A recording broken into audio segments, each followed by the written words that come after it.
This video is brought to you by the EA Game Changers program. Massive thank you to EA for flying me out to Germany to capture this footage, and I hope you guys enjoy the video. Yo, what is good, everybody? It's your boy Wolfie here. Welcome to my first career mode on FIFA 19 with Arsenal FC. Man, I'm excited. I hope you guys are too. It's about to be lit. I only did one season with Arsenal. We had 3 days at the capture event, and I was able to get one season done. If I played every single game, I probably wouldn't have. So there will be a lot of simulations throughout this career mode, just so we are able to get a whole season done. Just thought I'd mention that at the start, just so everyone is aware and we're all on the same page and we know what's going on with this career mode, man. But it's about to be lit. We're about to have fun. We're not going to make too many realistic signings. We're just going to try and have as much fun as possible with Arsenal and try and win as much as we can with Arsenal. So in the Europa League, we're expected to win the Europa League. We're expected to reach the final of the FA Cup, and in the Premier League, they want us to finish in the Champions League pace. Not too difficult. I mean, the Europa League, kind of stretching it a little bit there, but it is what it is. Youth development, of course, Arsenal has always been known for bringing up youth players. They want me to sign 2 players to the academy, younger than 20 years of age, and then grow one of those players by at least 5 overall points. As soon as they've done that, we're supposed to play them in 5 matches, either as a sub or a starting 11 player. We're meant to gain 132 million from shirt sales, which is doable. We just have to sign players, and that's pretty much it. And within 3 seasons, which we're not going to complete, of course, we have to increase the club's worth of 25%. So the objectives are not too drastic. I feel like anyone would be able to complete these. The Europa League is a bit challenging, but at the end of the day, it is what it is, and you know, we love a challenging career mode. We have to have one. Here is the lineup I'm going with. We're going with the 4-3-3 flat. So we're going with Kolasinac, Socrates, and Mustafi and Bellerin as the back 4.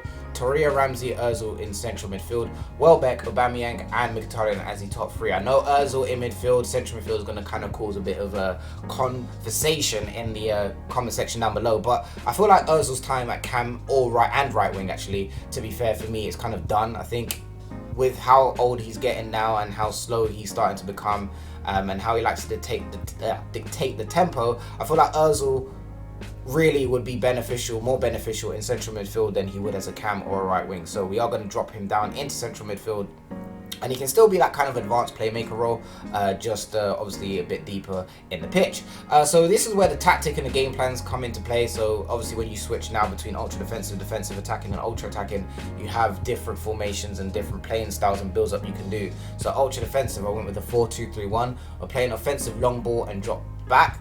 Defensive, we're using a 4-2-3-1 possession style when we go forward, and the defensive style is on balance when we are defending. Attacking, I've gone with the 4-3-3 holding, which we're using now. Fast build up, so quick passing, literally 2 touches max, and pressure on the first touch for the defense. And then ultra attacking, I've gone with offensive style possession, which I don't know why I've done that, but it is what it is. At the end of the day, I don't know why I did that. And we've got constant pressure, which I've realized does tire out your players, having played with the tactics outside of career mode. Just having a bit of a, tinkering around, just trying to see how things work, it will tire out your players. So just be careful if you do use constant pressure in one of your tactics. In terms of transfer list of players here, Nacho Monreal is there, but we're going to start at the top of the list here. Emiliano Martinez, 72 rated, 25 years of age, valued at 2.6. I think it's about time we get him on. I think he's not making it. He just hasn't made it into the team. He never will. Carl Jenkinson's the same, 26 years of age, valued at 900,000, 69 rated. Again, not making it. You never are going to make it. You need to have your career elsewhere. Jordi Osei Tutu is also transfer listed, valued at 150,000. He's a 56 rated player. Nacho Monreal, as I just mentioned, is transfer listed 32. He's probably going to start declining. Playing this, I did not notice the declining system, so I'm not too sure if it is actually in the game or not. But just taking it off FIFA 18, he probably will start declining soon at 32, so it's best we get rid of him now and try and get money for him while we can now, rather than wait until later and his value decreases. Cohen Brabhel is a 63 rated, valued at 450,000. 22, I think 63 rated, you're just not making it. Gideon Zalalem, what happened to you, sir? What happened to you? You were once a wonder kid and now you're just trash. 65 rated, 21 years of age, 750,000 is his value. He will also be on his way out of Arsenal FC. And last at the bottom of that list, as you can see, is Willock. Willock is also transfer listed, 18 years of age, man. Some of these guys, again, we're just not going to use, so I had to free up some space there. Willock there, central midfield, 61 rated. He's got a release because of 1.1, so many championship teams can probably afford him, but we'll have to see what happens with that. If he gets an offer, he gets an offer. If he doesn't, he doesn't. Danny Welbeck, how he has escaped how many transfer windows is beyond me, but this guy is terrible, needs to get got, will get got, because I don't want him in the squad. Bars. Danny Welbeck, 77 rated, valued at 8 million, on 92,000 a week. Are you sure? Are you actually okay, Arsenal FC? Don't know about that. On to potential signings, man. We've got Federico Benedeschi here, who is a, I don't know his offer actually, but I do believe he is very underrated. In my opinion, I think he is a really quality winger, and I'd like to bring him to Arsenal. Federico Chiesa there as well, the Fiorentina Italian winger, of course, is somewhat of a wonder kid, so it'd be nice to bring him in. Junior is obviously has just moved to Real Madrid, but you can go directly with the release clause if you want to. I've seen his potential, and it is absolutely ridiculous. So if you got the money, sign him. Left back options to replace Monreal if he does leave. We've got Alejandro Grimaldo, who's a 22-year-old, 81 rated left back, and then we've got Alex Telles, who's had a he just looks really nice. He looks like he could be one of the best left backs in the game. 84 rated, 25 years of age. Looks like an absolute boss physically. Mentally looks really solid as well. I feel like he's going to be like a great career mode signing for many teams this year in career mode. Centre back wise, I'm kind of figuring out whether I wanted another centre back or not to match up with Socrates. I've got Kostas Manalos here, who would be obviously Socrates' partner in crime, both Greek of course, but yeah, we'll have to see what happens with that. It's 27, 85 rated. We've got Varane there as well. I think I was stretching it, adding this guy into the shortlist, but it is what it is. Sometimes you've got to be a bit adventurous. Jerome Boateng, 29 years of age, 86 rated. He's actually valued at like £30 million. So you could try and sneak a deal in if you can.